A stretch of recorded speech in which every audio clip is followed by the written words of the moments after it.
اعوذ باللہ من الشیطان الرجیم بسم اللہ الرحمن الرحیم رب زدنی علما رب زدنی علما رب زدنی علما صلی اللہ علیہ یا رسول اللہ صلی اللہ تعالی علی محمد صلی اللہ علیہ وسلم۔ آج ہم پڑھیں گے سبق نمبر 15 الدرس الخامس عشر۔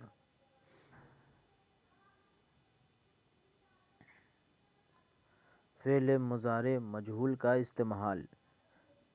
فعل مضارع مجہول کا استعمال کیسے کیا جاتا ہے وہ آج ہم اس سبق میں پڑھنے والے ہیں، تو آئیے شروع کرتے ہیں۔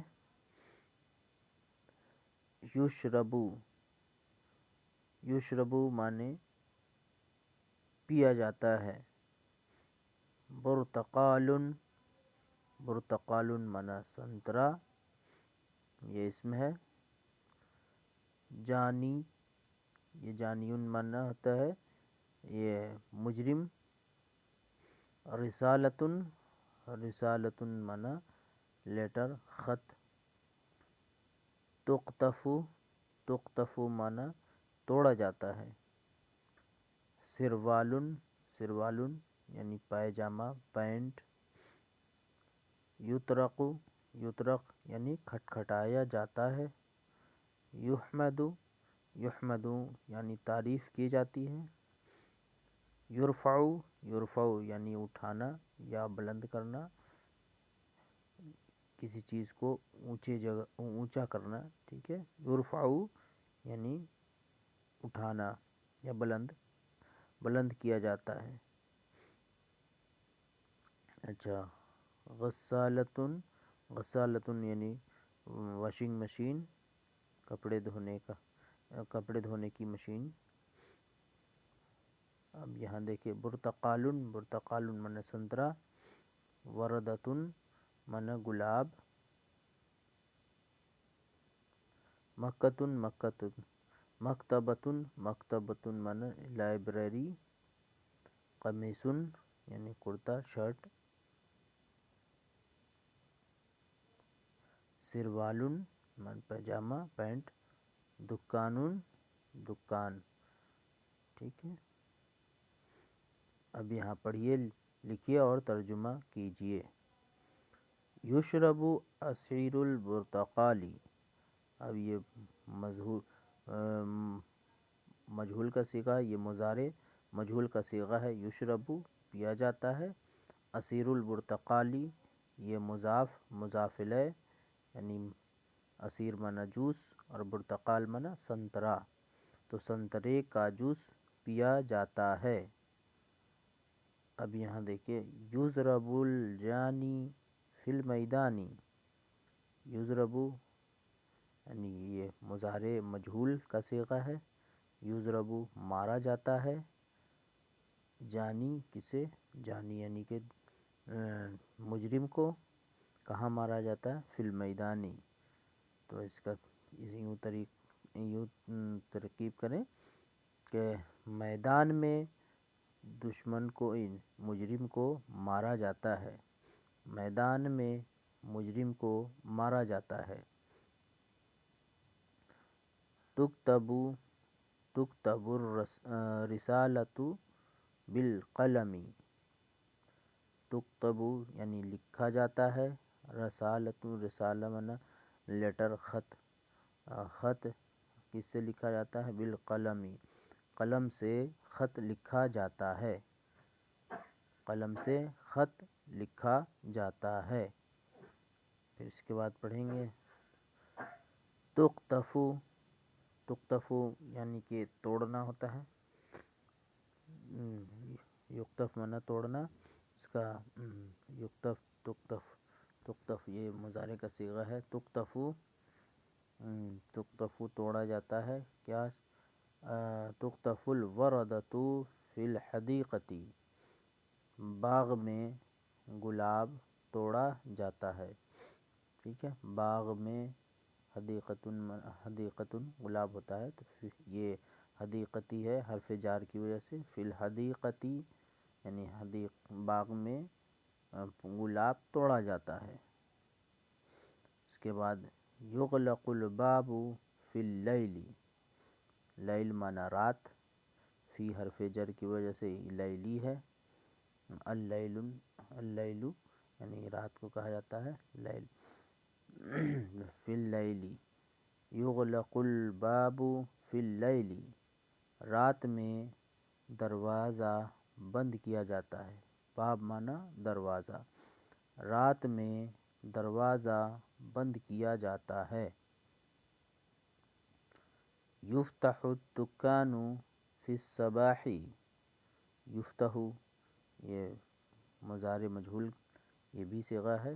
یفتح یعنی کہ کھولا جاتا ہے. یفتح الدکان دکان کھولا جاتا ہے کب؟ فی الصباح یعنی صبح میں. تو یوں ترکیب کر لیں، صبح میں دکان کھولی جاتی ہے. صبح میں دکان کھولی جاتی ہے. یلبس القمیص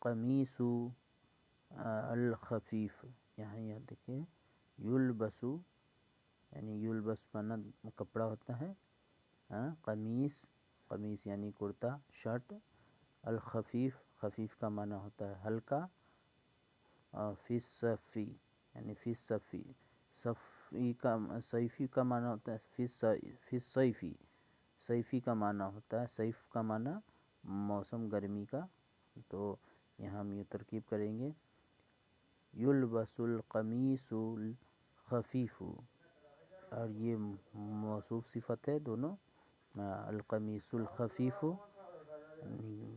ہلکا کپڑا، فی الصیفی یعنی کہ گرمی میں. تو گرمی میں ہلکا کپڑا، ہلکا قمیص یا ہلکا کرتا پہنا جاتا ہے. ٹھیک ہے، گرمی میں ہلکا کرتا پہنا جاتا ہے. یغسل السروال فی الغسالۃ، اب یہاں غسالتی میں نے پڑھا تھا، غسالۃ کا معنی واشنگ مشین، اور سروال کا میں نے پڑھا تھا پائجامہ یا پینٹ. یغسل یعنی دھونا. تو یغسل السروال فی الغسالۃ، واشنگ مشین میں پائجامہ یا پینٹ دھویا جاتا ہے. یطرق الباب فی المساء، یطرق کا معنی ہوتا ہے کھٹکھٹانا، یطرق یعنی کھٹکھٹانا. ٹھیک ہے، تو یطرق الباب فی المساء، شام میں دروازہ کھٹکھٹایا جاتا ہے. شام میں دروازہ کھٹکھٹایا جاتا ہے. اس کے بعد یقبل الطلب فی المکتب، یقبل الطلب فی المکتب یعنی مکتب کا معنی آفس میں پہلے طلب کیا جاتا ہے. جب ہم کسی آفس میں داخل ہوتے ہیں تو وہاں پہ پہلے ہم اجازت لیتے ہیں، کہتے ہیں نہیں may I coming سر. تو جب اندر آفس والے اجازت دیتے ہیں جبھی ہم اندر جاتے ہیں. تو یہاں اسی کو کہا جا رہا ہے کہ یقبل الطلب فی المکتب، آفس میں پہلے طلب کیا جاتا ہے. یحمد الناجح فی الامتحان، امتحان میں کامیاب کی تعریف کی جاتی ہے. ناجح نجح یعنی کامیاب، تو ناجح کامیاب ہونے والے. تو امتحان میں کامیاب ہونے والے کی تعریف کی جاتی ہے. اس کے بعد پڑھیں، یدرس الکتاب فی المکتبۃ، مکتبۃ معنی لائبریری، تو لائبریری میں کتاب پڑھی جاتی ہے، لائبریری میں کتاب پڑھی جاتی ہے۔ یرفع کا معنی اٹھانا، بلند کرنا۔ یرفع النداء فی المسجد، مسجد میں، ندا معنی آواز لگانا، پکارنا۔ مسجد میں آواز بلند کی جاتی ہے، مسجد میں آواز بلند کی جاتی ہے۔ اذان کے لیے جو آواز بلند کرتے ہیں، تو اس لیے ایسے یوں ہی مسجد میں آواز بلند، یعنی فضول کی باتیں، دنیا داری کی باتیں نہیں کرنی چاہیے، صرف ذکر و اذکار کے علاوہ۔ تو یہاں پہ کہا جا رہا ہے اذان کے لیے یہ اشارہ ہے، ویسے ایسے یوں ہی مسجد میں جا کے آواز بلند نہ کریں۔ یرفع النداء فی المسجد، مسجد میں آواز بلند کی جاتی ہے۔ اب یہ استفہامیہ کہ ما ھذا، یہ کیا ہے؟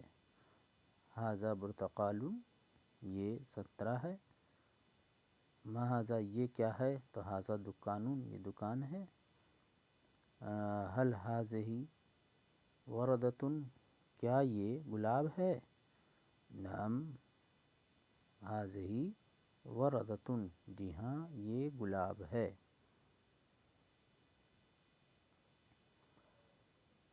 ھل ھذا فصل، کیا یہ کلاس ہے؟ لا ھذہ مکتبۃ، نہیں یہ لائبریری ہے۔ اب یہاں ایک چیز اور دھیان دیتے چلیں کہ ہم نے پہلے سبق میں ہم پڑھ چکے ہیں کہ ما ھذا، اب یہاں پہ ما ھذا بھی آیا استفہامیہ کے لیے، اور یہاں پہ ھل بھی آیا استفہامیہ کے لیے، دونوں میں فرق کیا ہے یہ بھی پھر سے سمجھ لیں کہ دیکھیے جب ما آ جائے تو اس کے آگے اس اسم کا نام نہیں لکھا جاتا ہے، ٹھیک ہے، صرف سوال کیا جاتا ہے ما ھذا، یہ کیا ہے، ٹھیک ہے۔ لیکن جب کوئی اسم اگر سامنے ہو، اسم جیسے وردۃ ہے یہاں سامنے، تو اگر اس طریقہ سوال کریں گے تو یہاں ھل لگائیں گے کہ ھل ھذہ وردۃ، کیا یہ گلاب ہے، یہ کنفرم کرنے کے لیے، پتہ ہے کہ یہ گلاب ہی ہے یا نہیں بھی پتہ ہے، اگر کوئی اسم یہاں لگا رہے ہیں تو ہم ھل کے ساتھ اس کو سوال کریں گے کہ ھل ھذہ وردۃ، کیا یہ گلاب ہے؟ تو نعم ھذہ وردۃ، جی ہاں یہ گلاب ہے۔ اسی طریقہ سے یہاں بھی آیا ہے کہ ھل ھذا فصل، کیا یہ، اب یہاں فصل ایک اسم یہاں دیا گیا ہے تو اس لیے ھل کے ذریعے سے سوال کیا جا رہا ہے، ھل ھذا فصل، کیا یہ کلاس ہے؟ تو یہاں بتایا جا رہا ہے کہ نہیں یہ کلاس نہیں ہے، لا نہیں، ھذہ مکتبۃ، بلکہ یہ لائبریری ہے، لا ھذہ مکتب، نہیں یہ لائبریری ہے، یہاں بھی اسم ہے اس وجہ سے لایا۔ اب یہاں بھی دیکھیں اسی طریقہ سے کہ ھل